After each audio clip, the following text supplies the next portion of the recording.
Okay, so welcome to this week's ZEF colloquium. And today we have Emmanuel Rukundo, whom I'm sure all of you know very well, and who currently works at the Institute for Food and Resource Economics at the University of Bonn.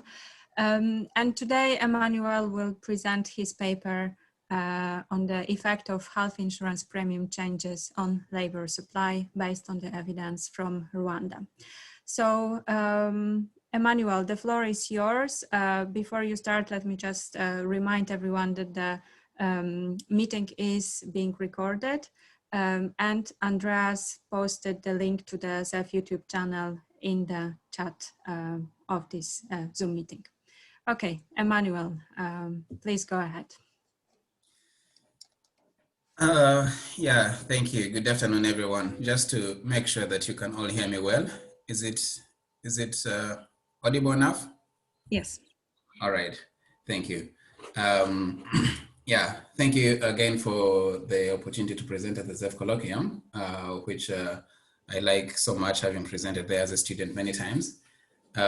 So I'll talk about work from Rwanda on the effect of health insurance premium changes, especially premium increases on labor markets, and focusing on supply of labor, the amount of hours worked over a time period in a week. And this is work with Sarah Schroeder, and we probably presenting it in the first time in a more, so we have a kind of a more advanced draft, and comments and ideas will be very much welcome to improve on the draft. Just to kind of give us a bit of some snapshots that health and labor markets are very much intertwined in such a way that when definitely people are have poor health, then they do not participate in the labor markets enough. They reduce labor markets participation, but also mitigating this might be it might be mitigated by providing health insurance. So with the financial protection that health insurance provides, then people's utilization can improve, and it can also improve on their labor market participation later. But what happens when the price of insurance changes, especially when it increases, what happens to that? So do they drop back again in a way? How do they respond? How do individuals respond to such changes in the labor markets, in health insurance markets? It's from developing countries, we don't really know so much. So a lot of literature that is on these and related questions is from the United States. I've kind of done a bit of like a map of literature, and even from high-income countries, about 90% of this literature is from the US, simply because of the labor markets and the health insurance markets organization in the US, that you have a lot of variation from within the same policies, whether it's like Affirmative Care Act has like so much variation of different parts, but also you have variation across states on how different policies are implemented across states. So it gives a researcher a really good playground to try to always find difference, what's happening across these policy changes. In many other high-income countries, it's not like that, because most of the others in Europe and the rest have more universal health coverage policies, and there's not a lot of changes in insurance, in insurers or insurance markets in a way. From a developing country perspective, again, this is something that we hope we are really making a good contribution to, because there is still not a lot, again, on this issue. Partly because health insurance enrollment and health insurance programs are very small, so it doesn't give much on understanding the global effects on labor markets.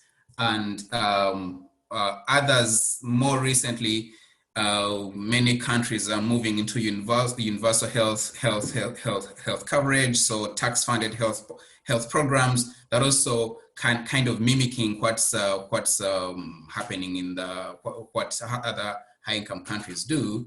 again, that doesn't give opportunity for an understanding what's happening in labor markets because of this. But we have a very two recent papers.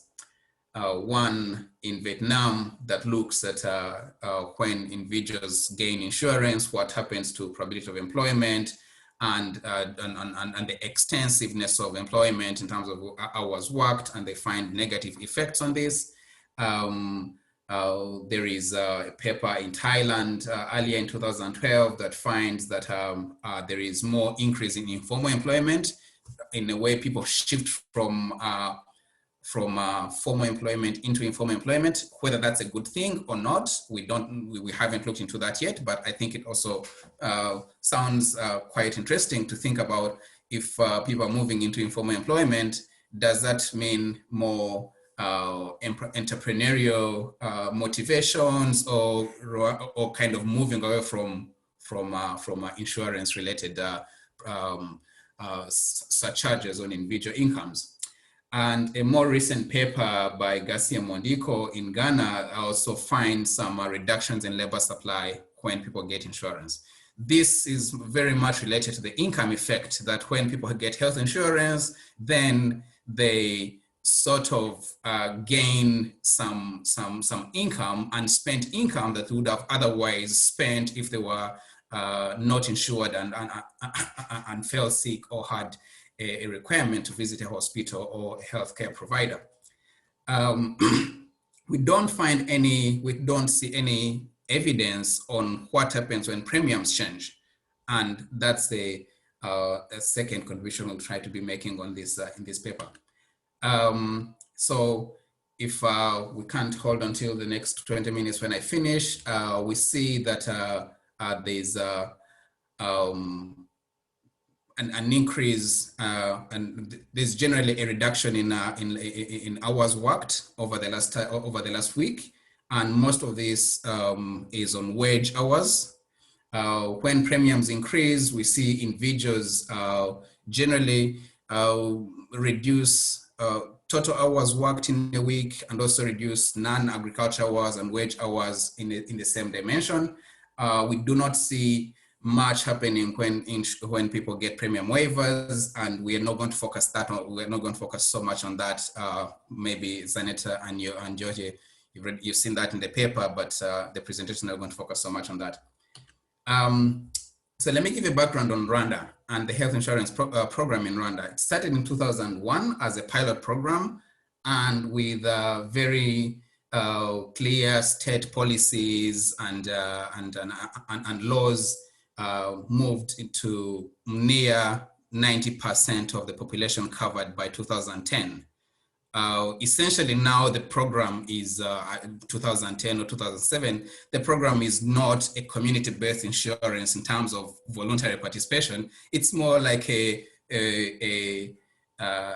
could say a compulsory insurance program. So people are really, it's illegal not to be in a program, but you still have a quarter to 30% of the population not participating, and the state is trying to find ways of bringing everyone in a way either to reach full universal coverage, or but also to increase the extent to which the program can be self-sustainable. In 2010, the program underwent a policy change where they changed the premiums from a flat fee pre-2010 to a more progressive fee post-2010, such that richer people pay more and poorer people pay less. But actually also what the government did was, for poorer people, it provided a premium waiver. So as long as someone has a card that shows they are in the poor category, then they can get they can enroll for free and only pay a co-payment when they seek care. And that's the policy change we're interested in, to see pre-policy change when individuals were having a flat premium, after policy change when individuals get a different premium structure. So the in table 1 here, what I'm saying really is kind of more depicted better in table 1 here. You have in column 1 the categories of socioeconomic status in the country, which is done through a community-based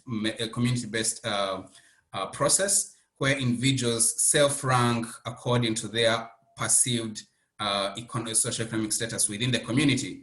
And they get a rank from 1 to 4, 1 meaning you're poor and 4 meaning you're very rich. And this rank then is given to the government, and the government administrator then uses this rank to provide different social programs ranging from university scholarships to health insurance waivers to cash transfers. And the government uses this particular targeting for almost, possibly, if not all their social programs within the country. So what the insurance program did is then kind of recategorize this data into three categories, where category 1 are the poor people, and then category 2 and 3 are kind of combined into one category, and then those ones, their premiums increased from 1,000 francs in 2010 to 3,000 francs in 2011 onwards. And then category 3, which is the richest people, their premiums actually increased by up to around about 600%, from 1,000 francs to 7,000 francs. So you're kind of looking from $2 or $2.50 per person to about more than roughly $10 per person in this category. The analysis really focuses on people in category 2. Category 3 is very much less than 1% of the population, less than 1% of the sample. So we exclude them from analysis in a way that it doesn't make sense including them in. And we can make these then two policy change effects, or two sub changes in a way. So you have the premium increase policy change, and then you have the premium waiver policy change. For the purposes of, you could say maybe the success of the policy change, we're going to focus only on the premium increase, because the premium waiver dimension, as you can see, at the baseline, you have about 40% who were not insured, but in 2016, you have only about 11% who are not insured, meaning the policy kind of really incentivizes people to get into insurance. What it means for analysis now is that the groups change quite a lot. The group composition changes quite a lot, so we cannot really estimate differences pre and post because of group composition changes. But for the premium increase dimension, we have more or less stable group compositions. So we can from in the baseline, we have 26% in the who are not insured, and we have 26% in the 2016 sample who are still not insured. So we have a stable control group and a stable treatment group.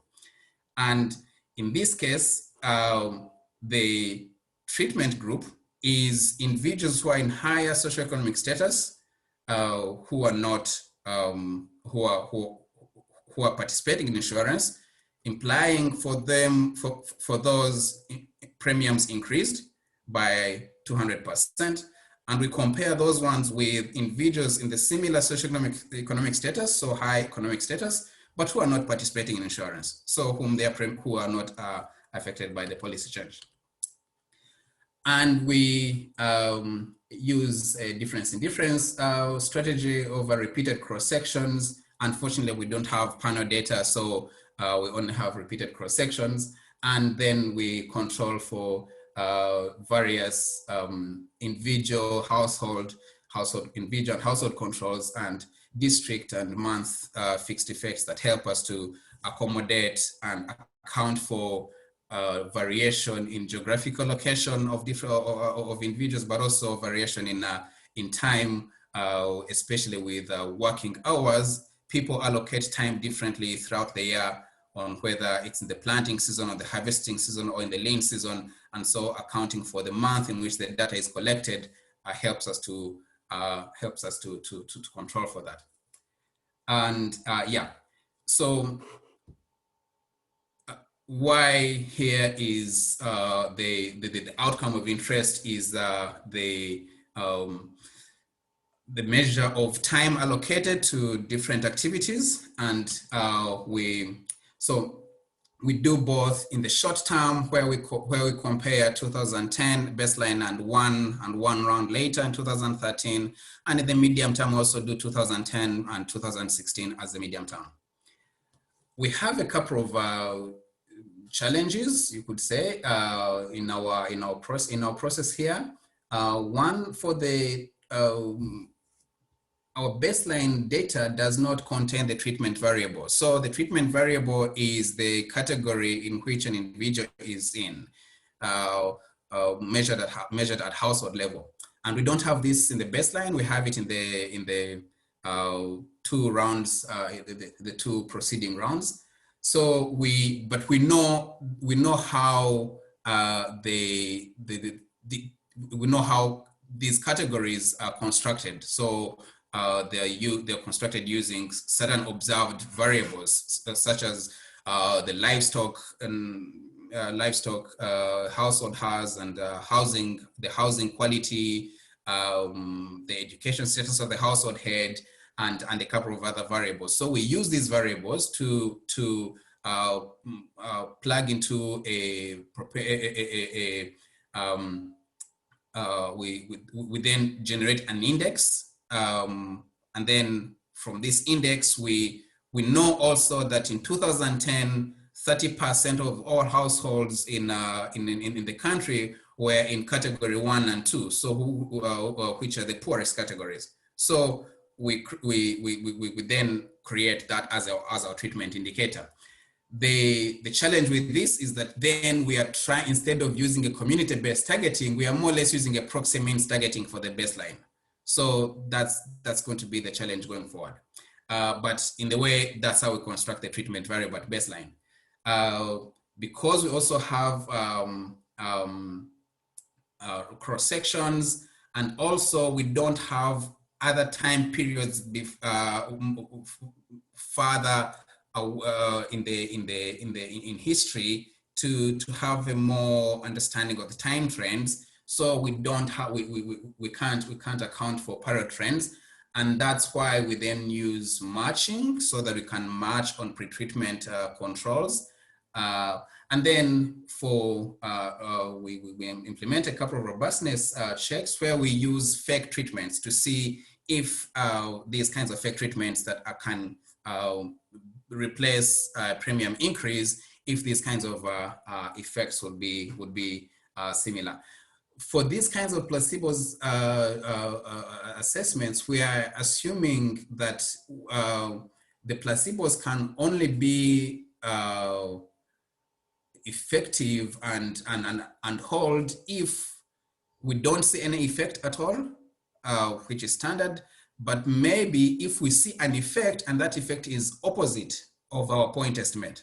So for instance, if we see that our point estimate shows that time allocation to agriculture hours, agriculture activities increases, but the placebo shows that time allocation to agriculture activities reduces. Now that will imply that in a way there's something else that is causing changes in time allocation to agriculture activities, but which is not related to insurance, which is related to something else that insurance doesn't. So we still, if that's the case, we still have some worries of maybe some measurement error if it's there, but that might not be related necessarily to insurance, maybe to a couple of other controls we need to include in the models. So going to the results, here I've first showed the effect of health insurance on labor supply. And the first panel is showing the short-term effect. So the 2013 as a pre-treatment, post-treatment time, and the second panel in the medium term shows 2016 as a post-treatment time. And in the immediate time period after the policy change, we see that we don't see so much happening on time allocation to total time hour, total time worked in column 1, or non-agriculture hours in column 2, agriculture hours in column 3, and then wage and domestic hours in column 5. But for additional work, and this is a dummy that showed that it's a question that asking people, would you like to have an additional job on top of the current job that you have? And we see that individuals say they're 3.5% less likely to desire an additional job. Now, this gives us some indication that people, well, you could say they don't want to work more because on average, as you can see in the right here, the baseline mean hours is 27.5 hours. So individuals working slightly more would be assessed as trying to achieve full employment, and individuals don't want really achieve full employment. So we see some kind of indication of reducing the desire for work. In the second, in the second panel, when we look into the medium term effect, then we actually see this happening even more profoundly relating to total hours worked. So overall, we see that in total hours worked, there is a negative coefficient, not significant. But when we see inside what's happening in the composition of total hours worked, we see individuals reducing wage hours more by about 1.6 hours per week. And individuals also reduce domestic hours by about 0.4 of an hour. So something like 25 or 27 minutes in the week. So what we are seeing here is that there is a bit of an income effect. When individuals get health insurance, then they somehow reduce the amount of hours they allocate to, especially wage earning and high income earning activities. So having a wage job. They don't reduce agriculture activities as much, but we also see a negative coefficient on non-agriculture activities, of which wage jobs is one of them. Now, the next is to see then what happens when the premiums increase.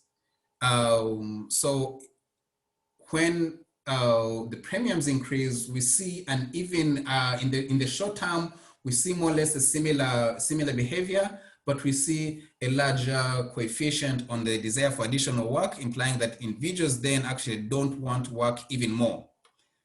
Then when we see on the hours allocated to different activities, overall, now we see that individuals generally reduce total time worked in a week by about 2.3 hours, which is between 8 and 9% of the total time. They then reduce non-agriculture hours by almost 3 hours, almost 20% of the time. And they also reduce wage hours by 2.6 hours, which is about also 25% of the time that they work on non-agriculture, on wage hours. Now, these two results, the interpretation is different. On the one hand here, when we think about the effect of health insurance labor supply, we kind of point to the income effect. Individuals reduce labor because of additional income they earn.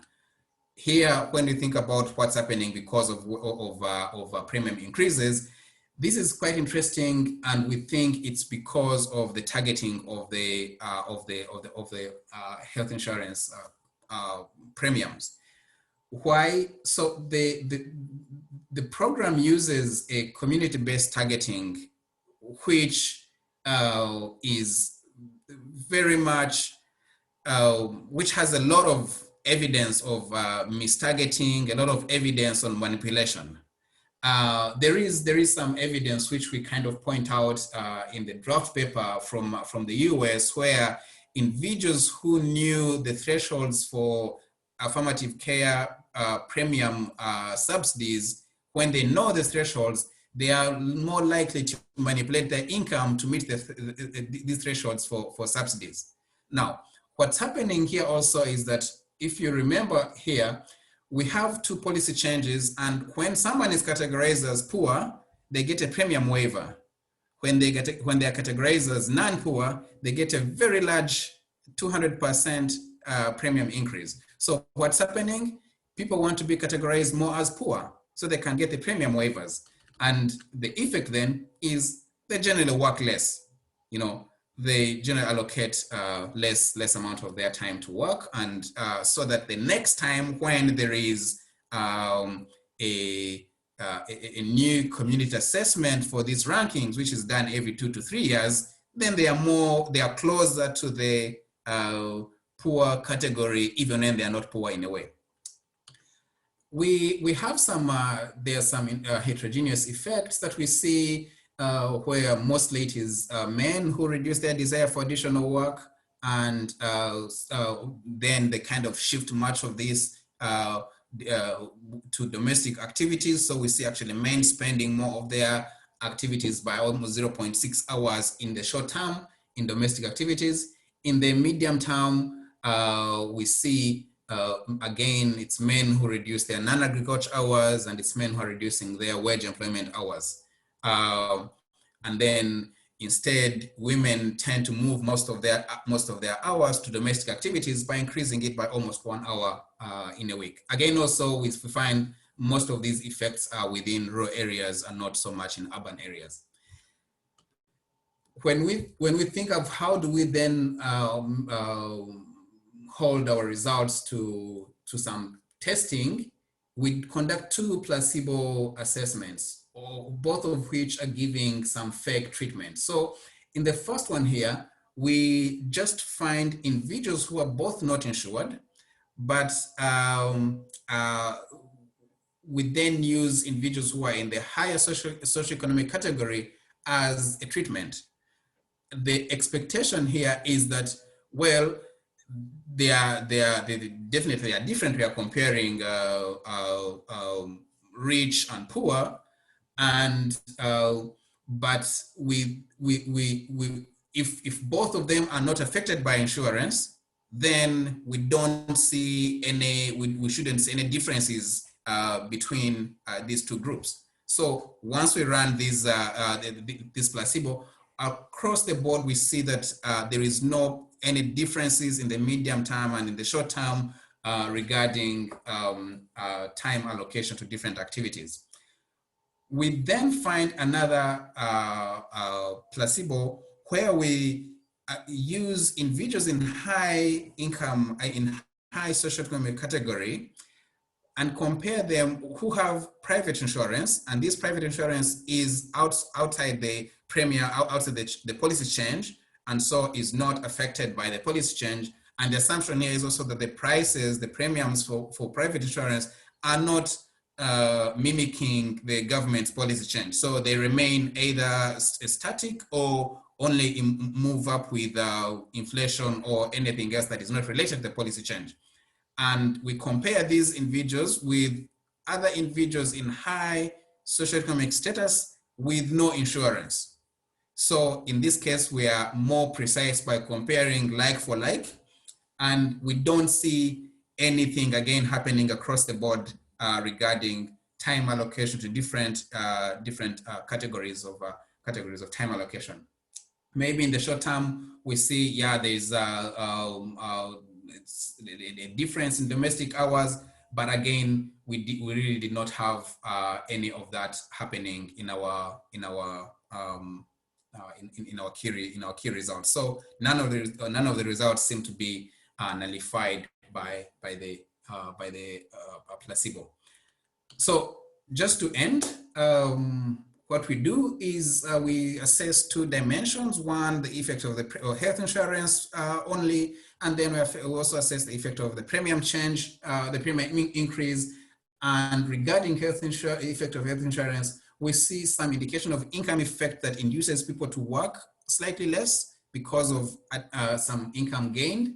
and they then they generally reduce domestic, they generally reduce some wage hours and domestic hours. Maybe this is actually some indication of enjoying a bit more leisure. So our the questionnaire we use does not measure leisure, but if they reduce domestic hours, well, it's not that someone is going to be cooking for 10 hours, whether they have insurance or not. So it may be indicating something relating to leisure.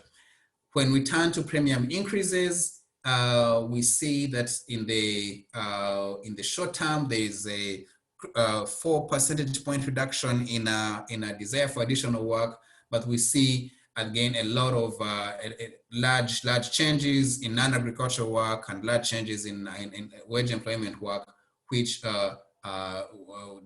detrimental really to labor market participation. We think that this is a result, it's really a kind of coming from the bad incentives emanating from a flawed targeting method. And interestingly, just a few months ago, the government announced when they did the new categorization process mid last year, once they got the results, the government announced that they're going to stop this particular categorization process for targeting health insurance waivers, which in a way shows that they've actually always known that the targeting method they are using is really bad. It creates these bad incentives. And then now we see some policy changes regarding. So we don't know what they are which new targeting method they are going to use. But for now, our results kind of point to these bad incentives relating to a flawed targeting method that induces people to work less because of insurance premiums increases. Yeah. So thank you so much, and happy to have some comments coming through and conversations. Thank you, Emmanuel, for this presentation and for your very important work. So now we can open the floor for the discussion. If you have any questions or comments to Emmanuel, please raise your hand. I mean, the blue hand in Zoom. Maybe while waiting for comments from the public, I would have a question to you, Emmanuel. Yeah. Would you be able to kind of assess the magnitude of the impact? Because you showed us how many hours people work less as a result of these changes in insurance premiums. But is it a lot or is it not a lot? I mean, is it a lot to have really an impact? And also maybe a related question would be, do you have in your sample people who do not participate in labor market at all and for whom you would just have 0 working hours? And do you control somehow for this possibility or not? And another question would be also rather regarding interpretation of the magnitude of the whole setup. So is this insurance premium a lot compared to the usual income for those households? In a sense, if they have to pay for it, does it really make a big difference for them? And how does it compare, for example, to kind of usual average health expenditures for households without health insurance at all?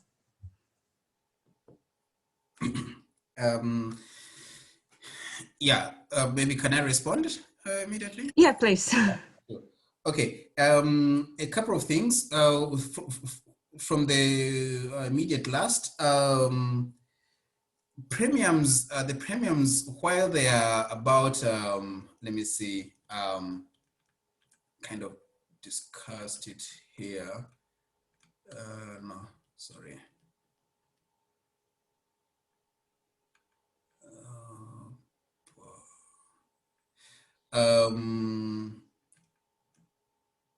Yeah, so the premiums here, whereas it's about, you could say $1.7 in 2000, when it was set at 1,000 francs in 2004, $1.7 per person. Average household size in Rwanda is about 5 individuals. So you're looking at about close to 20, maybe $17 to $20 for a household.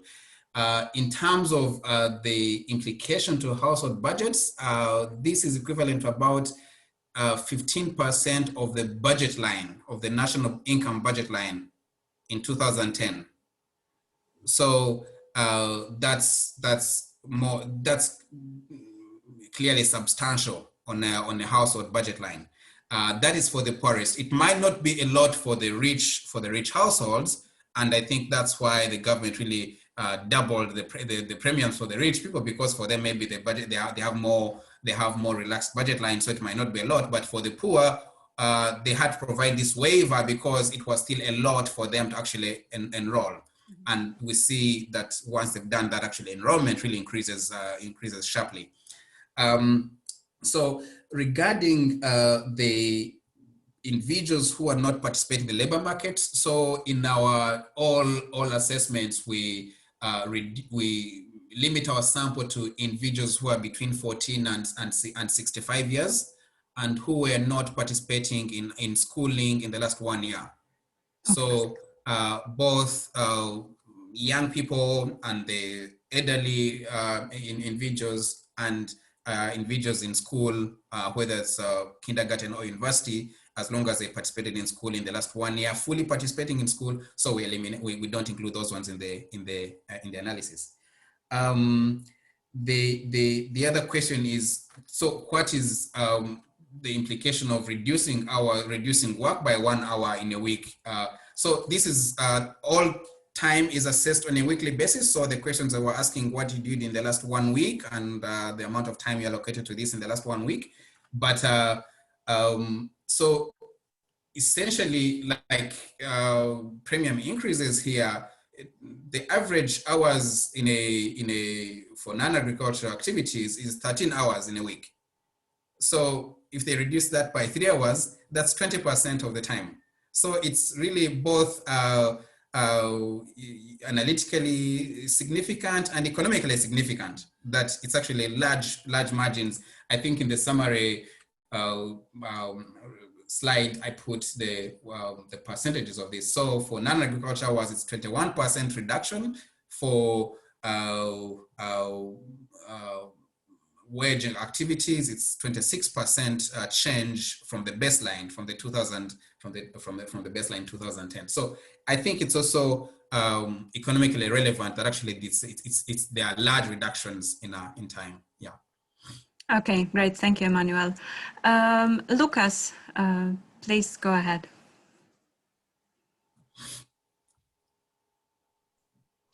Hi, thanks, Emmanuel. Very interesting presentation, very interesting topic. I have a couple of questions regarding the methodology, and then maybe some suggestions or based on discussions I had with Tekalin earlier. And you know that Tekalin and I are working on a similar paper, so we are a bit surprised seeing that strong negative effect. I mean, the first comment is, to what extent can your respondents call sick during that week? So is it possible that calling sick because you have the opportunity, as you have an insurance, is driving the reduction, or is it really I mean, what is the labor supply you are measuring? Basically, that's the question. If you are measuring working hours which are reduced by sickness. So anyway, I think you get the point. Another thing is I have worked on another data set with this 7-day recall of labor data, time use data. And in that data set, I had a problem that it was a panel data set, but I still had a problem that the survey was not implemented at the same time for the household. So you might have, I don't know how this is done with the Rwandan survey, but if you don't have the survey at the same time and the same activities are taking place, then you might get biased results. I don't know how they deal with that. So that's basically on the methodology. I think you did very well in what is possible with the given the cross-section data, which makes it I think hard. But I'm also surprised about the low significance. Anyway, it was the table, but 50,000 observations. Actually, almost everything should be significant, right? And even at 1%. So I was okay. It's at 1%. Yeah.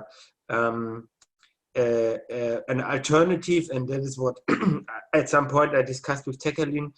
You know much better about that program, but wouldn't it be possible to somehow think about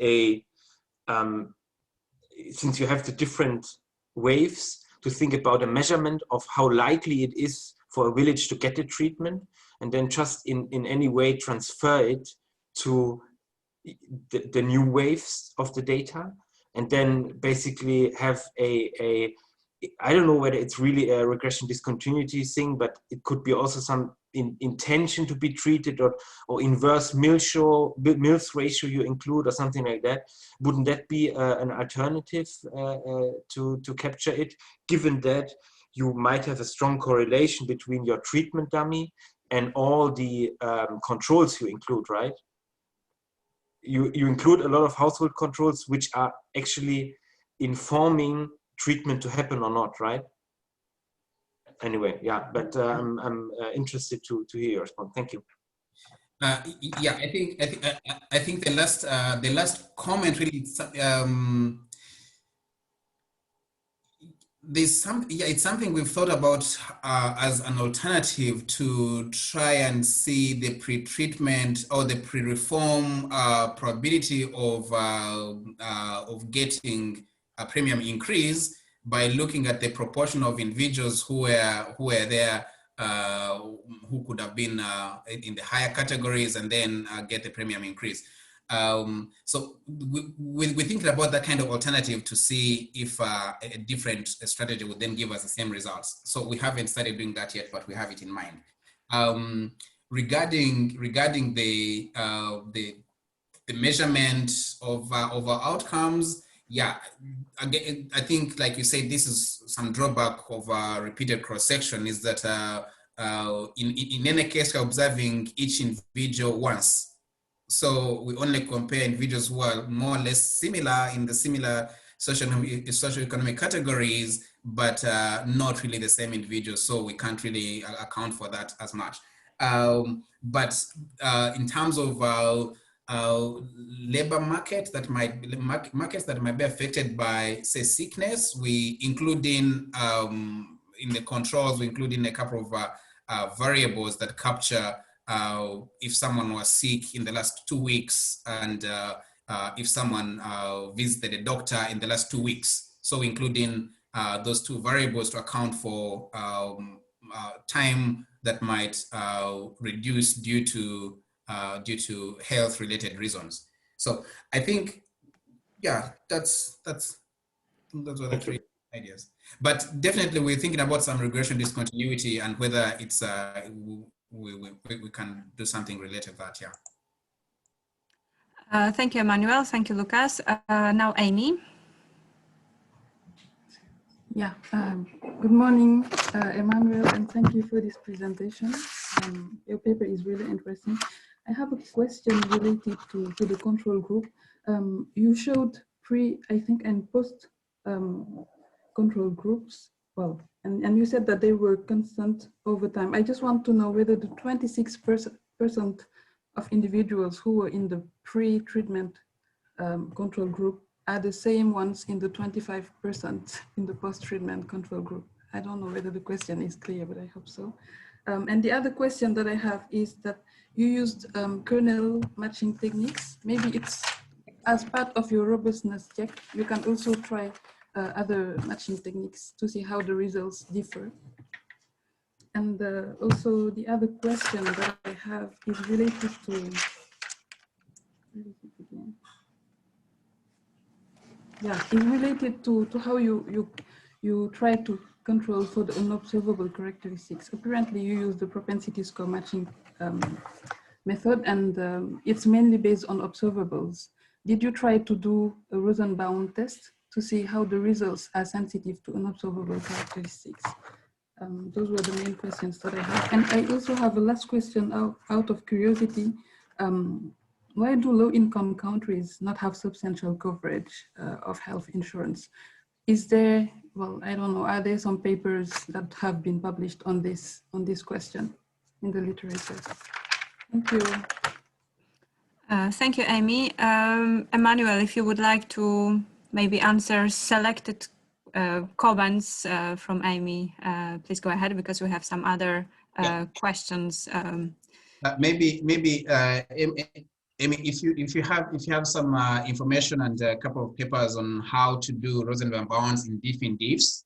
So what I'm doing is kind of it's kernel matching within a diff in one strategy. So I don't calculate the propensity scores at all, and at the end I also show the matching, for instance, the matching balancing and whether they balance or not. So that kind of gives me that measure. So if you have something like that, I'm happy to get through on.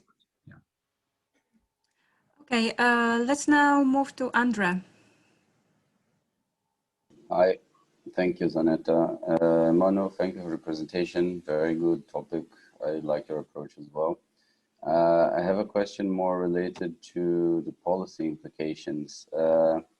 Because I mean, I really like the topic and the importance, but then in the end, in the conclusion, I was a bit like disheartened because it is such an important thing to have health insurance in poor countries. And then we have this example in Rwanda, but it doesn't have good implications, effects on labor supply. I understand the reasons, probably it's related somehow to the policy design, but perhaps if you could discuss a bit on the conclusion / policy recommendation sections, how could that work? I mean, what should be done in order to not have so negative implications for the labor market? And the other thing is that you mentioned a bit like quickly that the Rwandan government decided to change everything, the way the premium works and the eligibility criteria like 2 months ago. Of course, it's impossible to do an analysis of that because not very much time has elapsed. You can't do it, but maybe it would be interesting if you indicate perhaps also in the conclusion policy recommendations, what do you think will happen? Did they announce exactly what is the replacement policy, the replacement criteria, and what is your guess that will happen, if I could say? That's it. Yeah.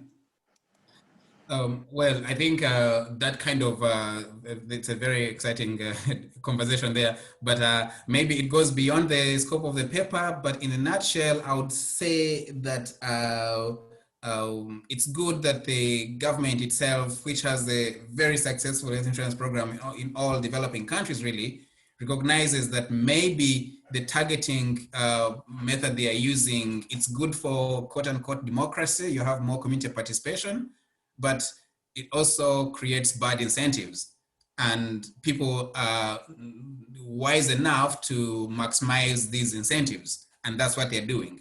So once the government knows this is actually what's happening, they are trying to change this, and maybe that's a really good thing. So I think beyond that, one would actually try to, thinking about the politics of the program and the political economy of insurance in Africa and in Rwanda in particular, which is exciting, but might be slightly beyond the paper. Thank you, Emmanuel. Thank you, Andra. Tekalin? Emmanuel, good job and good work. I really appreciate, especially the advantage you took of giving the data set you have. Of course, I have a couple of questions in addition to what Lucas has raised. We do similar kind of activities. The first one, I really want to re-ask again in terms of outcome measurement. One of the questions Lucas raised was whether the survey questionnaire was administered during the same season, because you asked it the last 7 days, and the hours of measurement for the different activities, for instance, agriculture, non-agriculture, they vary a lot by season. So if you don't control for that effect, still you end up with having survey or recall bias. So my question is, do you really take account of that? Then the other one is you are evaluating the impact at the intensive margin, right? So did you try, given the data set you have at the extensive margin, for instance, in terms of participation, not only in terms of the intensity of participation? Then finally, in terms of trying a different methodology, for instance, the one you hint at, for instance, regression discontinuity, if the socio-economic status, which at the end of the day, communities identify and bring to classify households for whether they qualify to participate or not, is really an index or some kind of measurement. I think you can try regression discontinuity. That variable may help you as a running variable to know more about the effect there. So I probably will encourage you to try a different strategy than the current main estimation strategy you employ. Good job, thank you. Yeah, thank you, Tekalin. Well, two things. I think the one of the reasons we really haven't moved so much into the regression discontinuity is the categories are only 4, you know, and we are only looking at so what we're doing here is comparing 2 and 3, you know, and you only have, we don't have a large continuous variable that gives us a certain threshold, you see. So it's very much like a dummy, and we can't really do a regression discontinuity on a dummy without a lot of observations before and a lot of observations after the certain threshold, isn't it? So that's the technical. I think what could maybe more in we again haven't really technically looked into this, but some kind of IV strategy that uses the 10 years of pre-reform evolution of insurance at district level or village level or sub-district level, something like that. Maybe that is something we are looking into. So we are trying to get some data from Rwanda on how the districts evolve in adopting and expanding insurance at the district level. But that might be regarding the RD. Yeah, I'm not so sure. Maybe we can also talk about this bilaterally, but that's some kind of. What I'm saying is the socioeconomic status categories. How is that variable specifically measured? Yeah, it only has these 4 categories. So so it's not continuous. So it will not serve. It's not continuous. Yeah. Okay. Yeah, we try to make it continuous at the baseline, but then at the baseline we also have I think it's also some kind of Achilles heel, because if we had it at the baseline as it is in the preceding rounds, then we actually wouldn't be having a big problem, because they'll be very comparable across. But we don't have it through. I think the other thing you're asking is they probably want to look into the extensive margin, which is quite helpful. We haven't looked at that, but we should. And then the other one is on the whether interviews are being conducted at the same time. So that's why we then use this month fixed effects. It accounts for the month at which a certain village was enumerated. So there are 3 seasons in Rwanda, and there's like a high rainy season and a low rainy season, and then maybe a less dry season, and all these have variation in time allocation to agriculture activities, or overall time allocation anyway, because we also have 90% of the sample is a rural sample. So you're also kind of seeing a rural labor market in a way. But including in, actually, if we don't include in this month fixed effects, the results are very different. They actually show a reduction in and a very large increase in agriculture activities, you know, And once we throw in the month fixed effects, then it actually it absorbs all that in agriculture activities, and which is very helpful for us that we actually do that. Sure. Yeah. Thank you both. So now the last question, I see Oliver, and there is also one comment in the chat, which I will read later. So Oliver, please. Thank you, Emmanuel, for the very good presentation. I have a question about the insurance generally in Rwanda. As you presented, you looked into these changes in premiums. I wanted just to ask, did you look at the different insurance policies, or was this just like the public insurance? Is this the one, the community-based insurance? And if that is the case, if you followed on, say, the community-based insurance, my question is really on the motivation, not on your motivation per se for the study, but motivation for this kind of community-based health insurance coverage, and coupled with the low levels of use of insurance in most of the countries there in Africa.